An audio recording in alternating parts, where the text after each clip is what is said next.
Live व्यवस्था के पुस्तक 15वीं अध्याय को ध्यान करें। इस 15वीं अध्याय में 32 वचन लिखा गया है। इस 32 वचनों में भी स्त्री और पुरुष की संबंधित श्राव के बारे में लिखा गया हुआ विषय, इसको डिस्चार्जेस कहते हैं। श्राव के बारे में लिखा गया हुआ विषय, इसमें हम लोगों को पहला 12वीं वचनों में पुरुषों की संबंधित हर एक प्रकार की श्राव के बारे में कहा गया है। उस विषयों के बारे में यहाँ कहा गया है।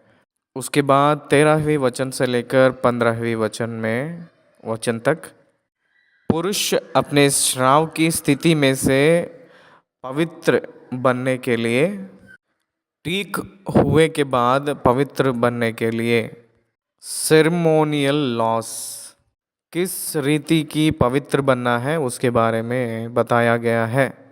16 से 18 वचन के बीच में लिखा गया हुआ वचन भाग में वीर्य स्खलित संबंधित विषय, वीर्य स्खलित संबंधित चेतावनी, पति और पत्नी, स्त्री और पुरुष, उन लोग वीर्य स्खलित हुए सो जब उन लोग किस प्रकार की अशुद्ध ठहराया जाएगा उसके बारे में यहाँ लिखा गया है।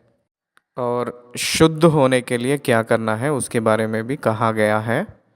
19वीं वचन से लेकर 28वीं वचन तक स्त्री लोग मासिक धर्म यानी ऋतुमती के संदर्भ में हर एक महीना उन लोग ऋतुमती को सामना करते वक्त किस रीति से वो लोग अपवित्र ठहराए जाएंगे और उन लोग किस रीति से शुद्ध कर लेना चाहिए उसके बारे में यहाँ लिखा गया है। 29वीं वचन से लेकर 30वीं वचन तक, मतलब 2 वचनों में अपनी मासिक धर्म की अशुद्धता के कारण यहोवा के सामने याजक के पास आकर किस रीति से वो अपने आप को मंदिर में होम बलि देकर शुद्धिकरण कर लेना है याजक के पास आकर, उसके बारे में यहाँ लिखा गया है। उस प्रायश्चित कैसे करना है उसके बारे में यहाँ लिखा है। उसके बाद बाकी वचनों के बारे में देखेंगे तो अगर अंग्रेज़ी के बाइबल में देखा जाएगा तो 33 वचन लिखा गया है। हिंदी बाइबल में 31 और 32 वचन के रूप में उसी वचनों को लिखा है। उसमें हर एक प्रकार की अशुद्धता में से किस प्रकार की रीति से शुद्ध होना है उसके बारे में लिखा गया है। चलिए हम लोग पहले वचन से लेकर 12वीं वचन तक पुरुष की संबंधित अशुद्ध स्राव के बारे में हम लोग ध्यान करें। पहले वचन से ध्यान करें। 15वीं अध्याय पहली वचन। फिर यहोवा ने मूसा और हारून से कहा।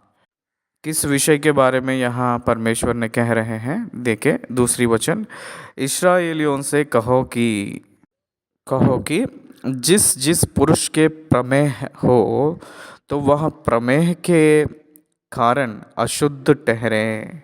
When any man has discharged from his body, his discharge is unclean. ध्यान दीजिए, जो घायल होता है कोई, उसमें से निकलने वाली श्राव के बारे में यहाँ फोड़े में से निकलने वाली श्राव की द्रव, चर्म संबंधित रोग, चर्म संबंधित बीमारियों से निकलने वाली द्रव श्राव। कुछ संदर्भ में शरीर में से द्रव नहीं निकल रहा है तो भी वो बीमारी का प्रभाव के वजह से भी अशुद्ध ठहराया गया है।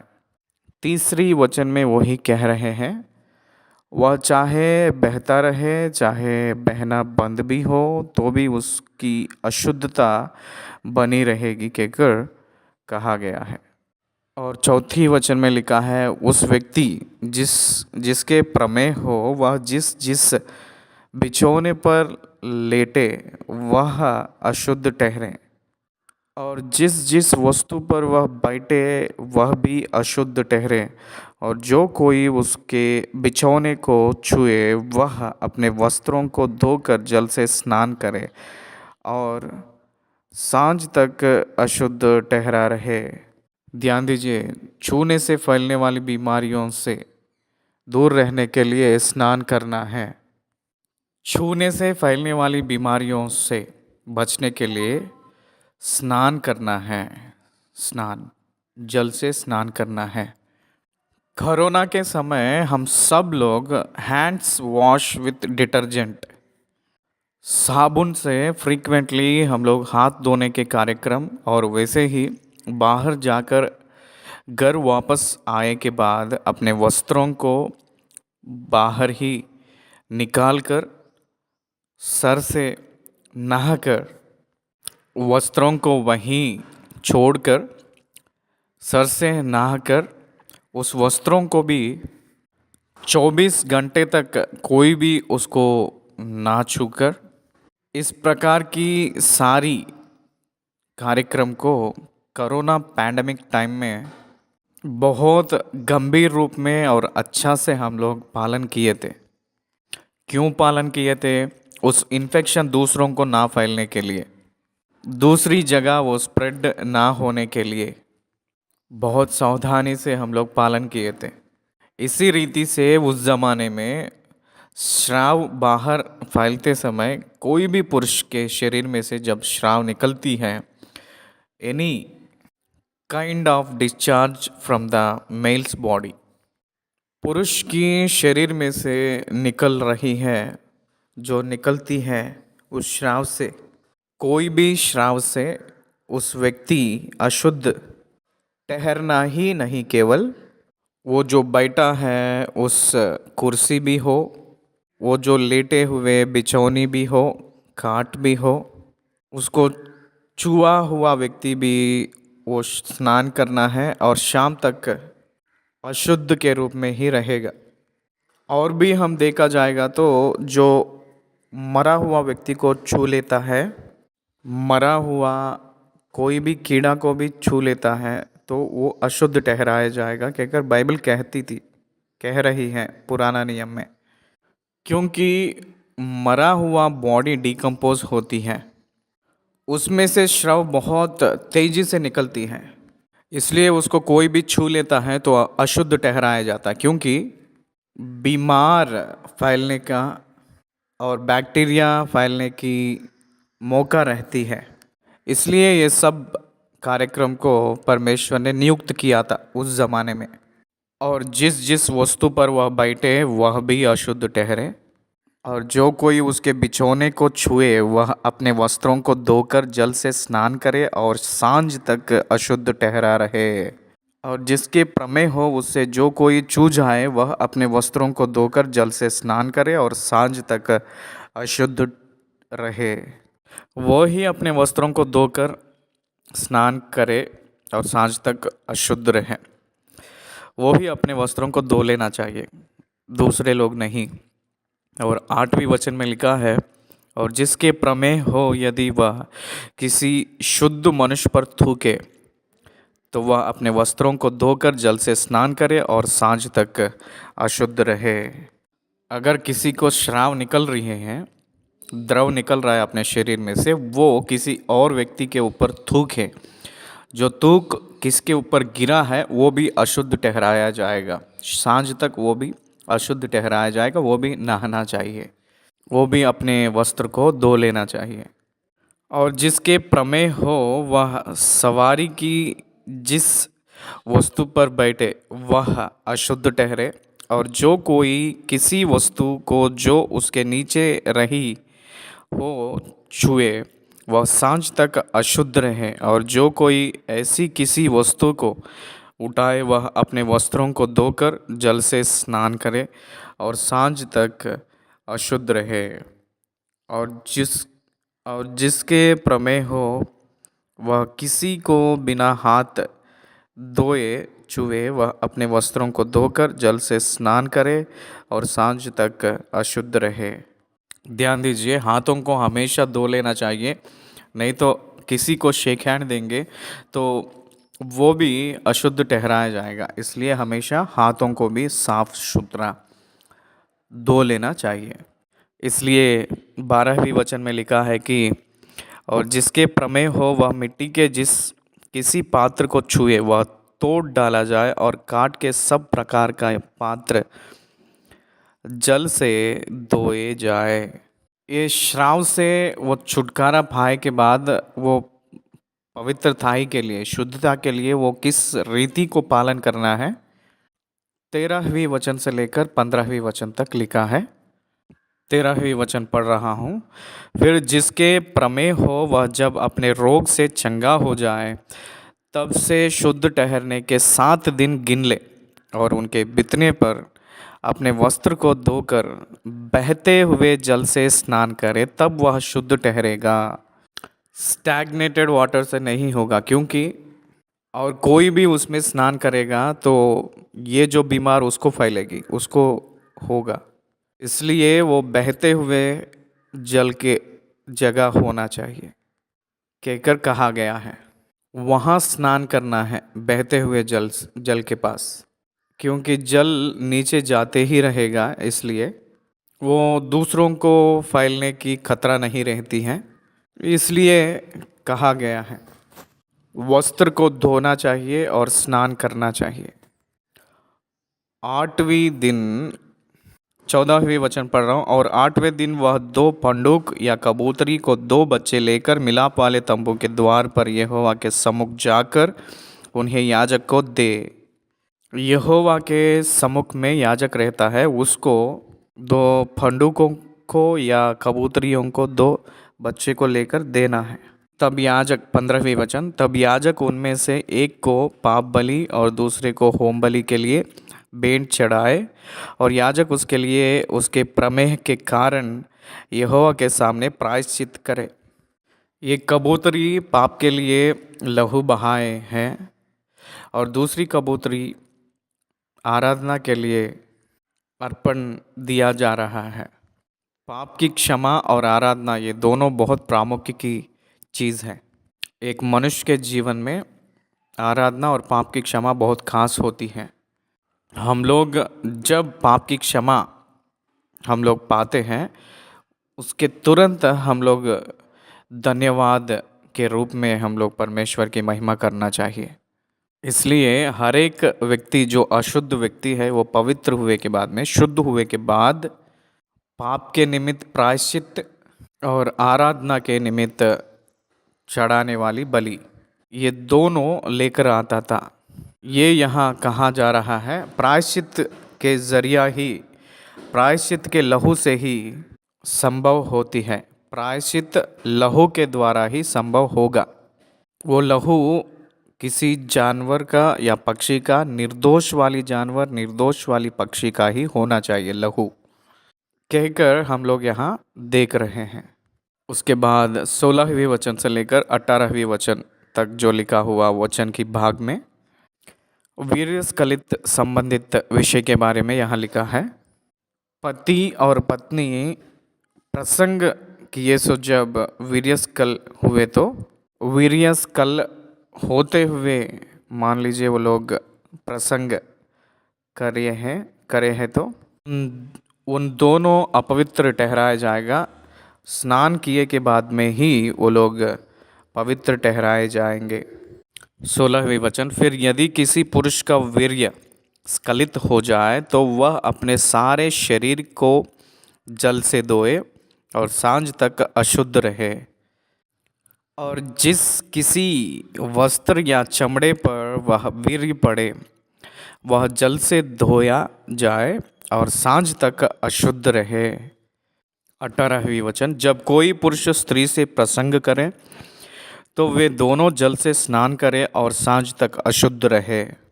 ध्यान दीजिए, श्राव में वीर्यस्खलित और मासिक धर्म यानी ऋतुमती, ये 2 विषय कहा गया है। इसका मतलब शरीर के अंदर से बाहर निकलने वाली द्रव के बारे में, उस श्राव श्राव मतलब द्रव के विषय के बारे में यहाँ बताया जा रहा है। उसके बाद 19वीं वचन से लेकर 28 वचन तक अगर हम देखेंगे तो ऋतुमती जो स्त्री लोगों के शरीर के अंदर जो महीने में एक बार जो मेंसेस कहते हैं, उस विषय के बारे में यहाँ कहा गया है। वो एक ऋतु के क्रम के हिसाब से ऋतुमती के रूप में ही आती है, लेकिन अस्वस्थ के वजह से होने वाली कार्यक्रम भी कह सकते हैं। तो भी श्राव होने वाली हर एक स्त्री अपवित्र ठहराया जा रहा है कहकर गिना जा रहा है। इसका मतलब ये है कि बाकी लोगों से ना मिलकर प्रत्येक रूप में वो रहना है कहकर अर्थ आती है। 19वीं वचन, फिर जब कोई स्त्री ऋतुमती रहे तो वह 7 दिन तक अशुद्ध ठहरी रहे, और जो कोई उसको छुए वह सांझ तक अशुद्ध रहे। आज के ज़माने में भी ये पालन करने वाले बहुत लोग हैं, अलग अलग कम्युनिटीज़ में ये पालन करते हैं। 20वीं वचन, और जब तक वह अशुद्ध रहे तब तक जिस जिस वस्तु पर वह लेटे और जिस जिस वस्तु पर वह बैठे वे सब अशुद्ध ठहरे, और जो कोई उसके बिछौने को छुए वह अपने वस्त्र धोकर जल से स्नान करे और सांझ तक अशुद्ध रहे।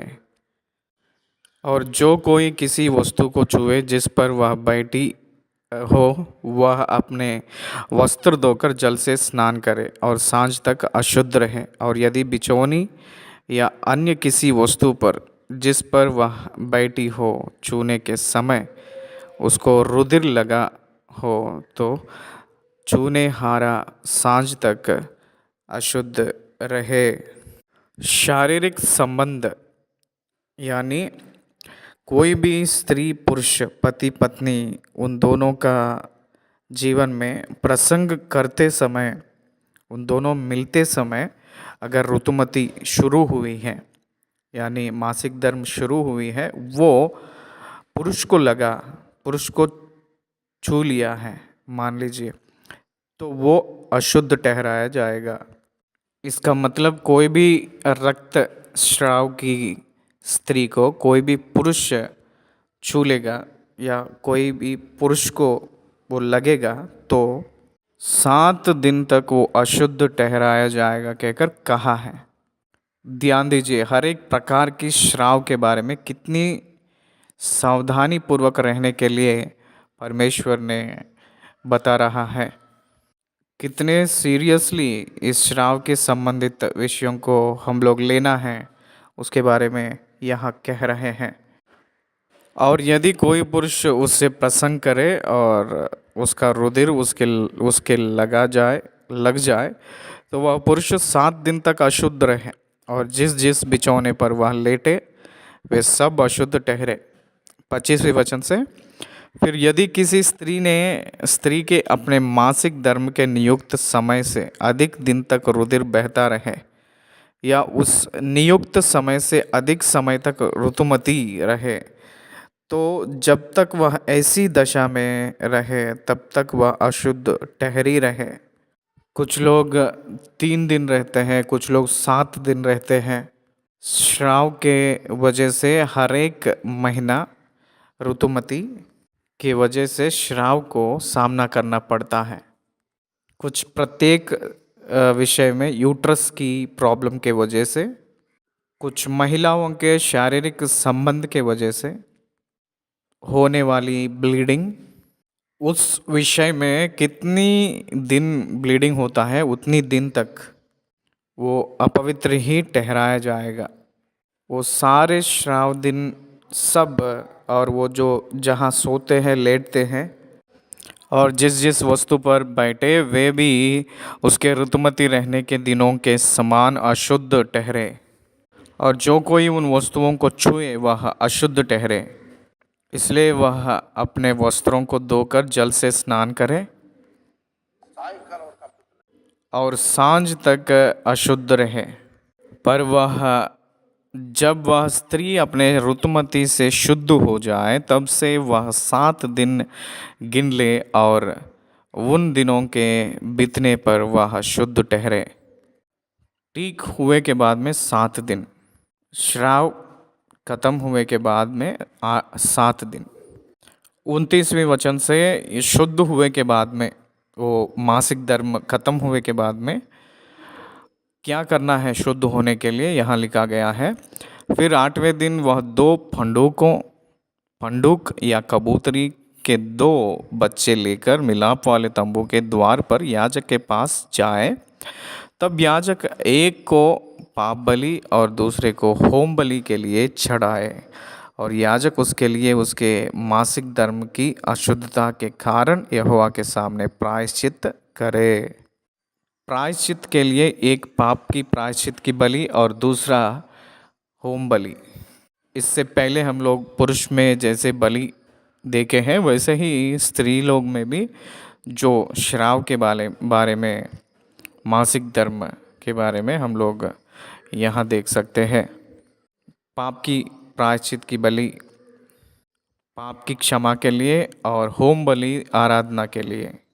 उसके बाद 31 और 32 वचनों में किसी रीति का अशुद्धता रहे तो भी, किसी प्रकार की अपवित्रताएं रहे तो भी अपवित्र हो जाएंगे, इसलिए उस विषयों के बारे में यहाँ लिखा गया है। पढ़ रहा हूँ 31 वचन से। इस प्रकार से तुम इस्राएलियों को उनकी अशुद्धता से अलग रखा करे, कहीं ऐसा ना हो कि वे यहोवा के निवास को जो उनके बीच में है अशुद्ध करके अपनी अशुद्धता में फंसे हुए मर जाए। The responsibility of the leader, the responsibility of the priest, A high priest, सारी प्रजा अपवित्र ना होने के लिए बचाना है। 32वीं वचन में श्राव के बारे में, वीर्यस्खलित के वजह से अशुद्ध हुए लोगों के बारे में, मासिक धर्म के स्त्री लोगों के, दुर्बलता स्त्री लोगों के बारे में, श्राव के स्त्री पुरुष लोगों के बारे में, जो अपवित्र स्त्री से, और जो स्त्री ऋतुमती हो, और क्या पुरुष क्या स्त्री जिस किसी को धातु रोग हो, और जो पुरुष अशुद्ध स्त्री से प्रसंग करे, इन सबों के लिए यही व्यवस्था है। क्षमा कीजिए, यहाँ भी 33 वचन लिखा गया है। अंग्रेजी बाइबल में भी 33 वचन लिखा है, लेकिन तेलुगु बाइबल जो ट्रांसलेशन का शुरुआत जहाँ हो रही है उसमें तो 32वीं वचन लिखा गया है। यहाँ तक ये सब हम देखेंगे तो हेल्थ लॉस के बारे में इस अध्याय कहा गया है। तो यहाँ तक हम लोग 15वीं अध्याय को समाप्त किए हैं। धन्यवाद।